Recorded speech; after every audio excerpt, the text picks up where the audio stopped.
Bismillahirrahmanirrahim. Assalamualaikum warahmatullahi wabarakatuh. Dan salam sejahtera bagi kita semua. Salam justice ya. Halo teman-teman, berjumpa lagi bersama saya Yuda Kurniawan, mahasiswa Fakultas Hukum dari Universitas Bangka Belitung. Pada kesempatan yang berbahagia ini, saya akan menjabarkan terkait materi daripada mata kuliah Sistem Peradilan Pidana, yang kemudian pada Sistem Peradilan Pidana ini, pada matkul ini saya akan menjabarkan terkait dengan bab ruang lingkup daripada Sistem Peradilan Pidana itu sendiri. Pada bab ini sejatinya dibagi atas 4 subbab. Yang pertama adalah yang A, yaitu sistem sebagai sebuah pengantar. Yang kedua yakni adalah sistem peradilan pidana menurut para pakar. Yang ketiga yakni tujuan dan fungsi daripada sistem peradilan pidana. Dan yang keempat adalah 3 pendekatan sistem peradilan pidana.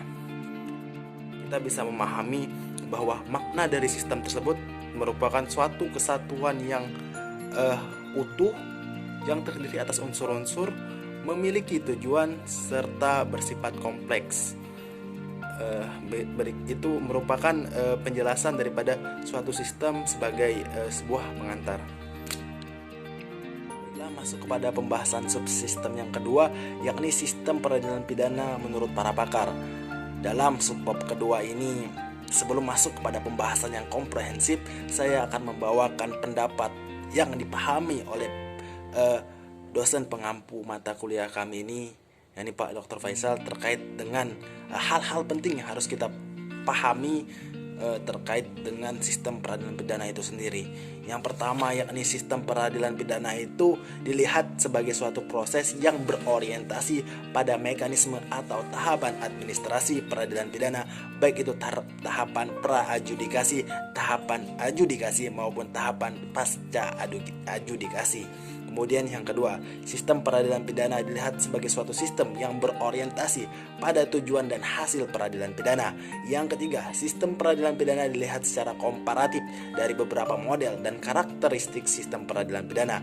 Yang keempat, sistem peradilan pidana dilihat dari komponen atau subsistem peradilan pidana yang berorientasi pada sistem kekuasaan formal di bidang hukum pidana, yaitu kekuasaan penyidikan, kekuasaan penuntutan, kekuasaan mengadili, dan kekuasaan pelaksanaan putusan. Yang kelima, sistem peradilan pidana sebagai bagian dari sosial masyarakat. Setidaknya 5 hal ini yang merupakan bagian penting yang menjadi pemahaman yang perlu digarisbawahi terkait dengan sistem peradilan pidana itu sendiri.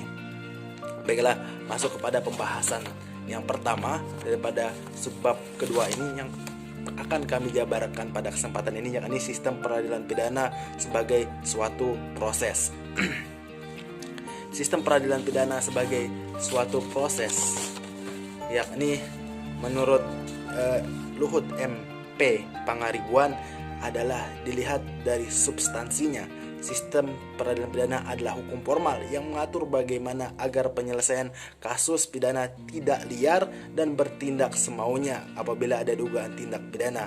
Dalam hal ini, tidak liar dan bertindak semaunya yakni penyelesaian yang tidak terlalu lama dan berlarut-larut, serta untuk menghindari yang namanya sewenang-wenang atau main hakim sendiri. Dengan adanya mekanisme kerja atau sistem ini, maka hal tersebut menurut Luhut M. Pangaribuan bisa untuk dihindari.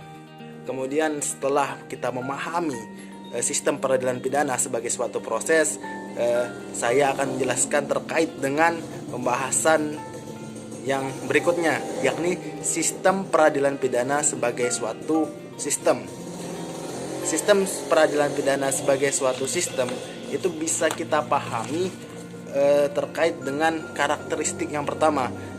Karakteristik sistem peradilan pidana sebagai sistem yakni adalah adanya keterbukaan daripada sistem peradilan pidana itu sendiri yang merupakan open system. Dalam hal ini perlu kita pahami bahwa sistem peradilan pidana itu membuka diri terhadap perkembangan ilmu pengetahuan, terutama yang berkaitan dengan ide-ide, ajaran-ajaran dasar atau teori-teori hukum, termasuk pula di dalamnya adalah bidang-bidang lainnya. Kemudian menurut Lavarta menggambarkan bahwa sistem peradilan pidana sebagai sistem yakni adanya peringkat-peringkat atau level-level, yakni peringkat pertama atau itu adalah level society. Peringkat kedua adalah economic, technology, education, and politics. Kemudian peringkat ketiga adalah subsystem of criminal justice system. Berdasarkan pendapat Laporta tersebut, dapat disimpulkan bahwa sistem peradilan pidana selalu memiliki konsekuensi dan implikasi sebagai berikut, yakni semua subsistem akan saling tergantung, interdependen, karena produk output suatu subsistem merupakan masukan input bagi subsistem lainnya. Kemudian pendekatan sistem mendorong adanya interagency, consultation, and cooperation yang ada gilirannya meningkatkan upaya penyusunan strategi dari keseluruhan sistem. Dan yang ketiga, kebijakan yang diputuskan dan dijalankan oleh suatu sistem, subsistem akan berpengaruh pada subsistem lainnya, karena sistem pidana sebagai suatu sistem itu saling terkait satu dengan yang lainnya, sebagaimana yang telah saya jabarkan di awal bahwa sistem itu saling berpengaruh antara unsur-unsur yang berada di dalamnya. Kemudian apabila kita beranjak dari beberapa pengertian ahli mengenai sistem peradilan pidana, substansi pada produk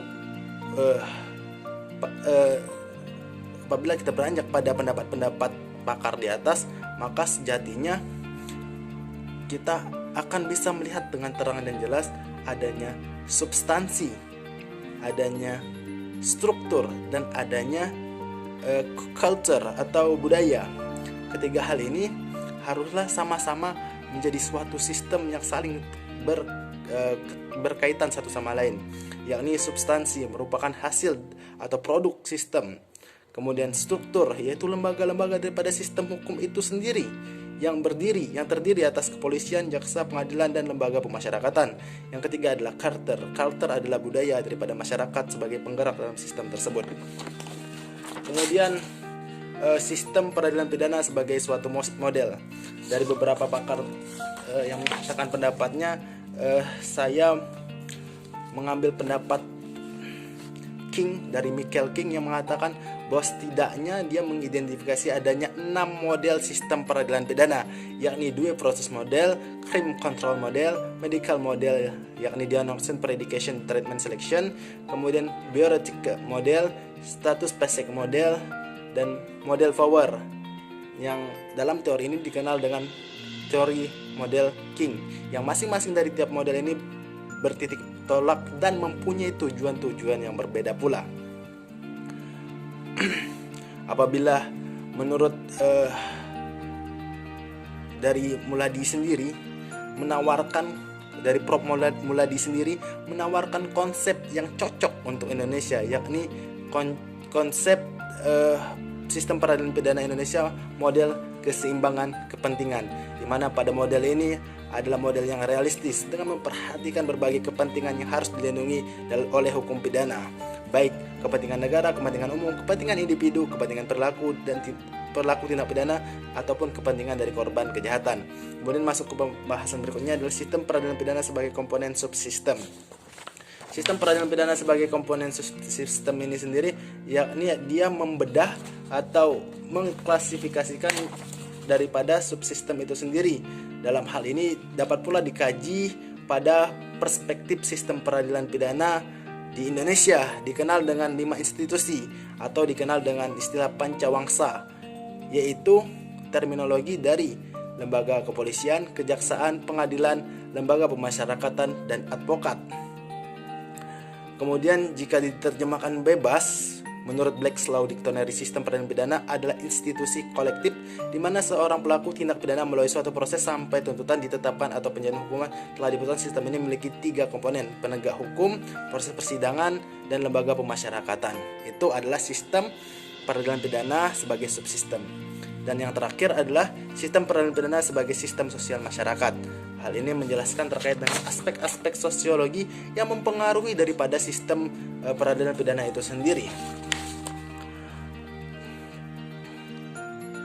yang dimana sebelum adanya sistem peradilan pidana, manusia itu sejak lahir telah mengenal dan telah memahami banyak sistem sebelum memahami konsep daripada sistem peradilan pidana itu sendiri, sehingga perlulah hal-hal yang terkait dengan kepekaan akan masalah, kemudian kemampuan menyesuaikan kemudian kemampuan untuk tanggap terhadap perubahan sosial seperti perubahan hukum dan ekonomi yang dalam hal ini terkait dengan masyarakat itu sendiri, yaitu sistem peradilan pidana sebagai perubahan dalam masyarakat. Kemudian pembahasan subbabnya C, yakni terkait dengan tujuan dan fungsi daripada sistem peradilan pidana.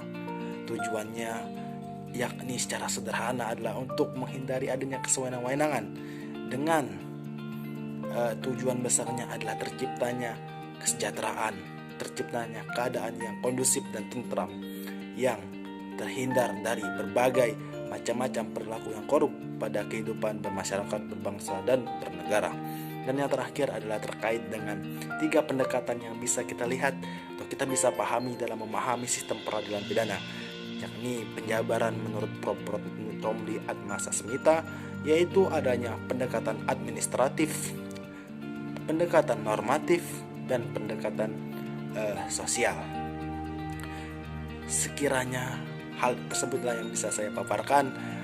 Saya mohon maaf apabila terdapat kelalaian baik dalam ucapan maupun dalam penjabaran saya pada video ini. Lebih dan kurang saya mohon maaf. Pada Allah Subhanahu wa taala saya mohon ampun. Di akhir video saya tutup, semoga penjabaran ini bermanfaat. Billahi taufiq wal hidayah. Assalamualaikum warahmatullahi wabarakatuh, dan salam sejahtera bagi kita semua. Salam Justicia. Sampai bertemu kembali.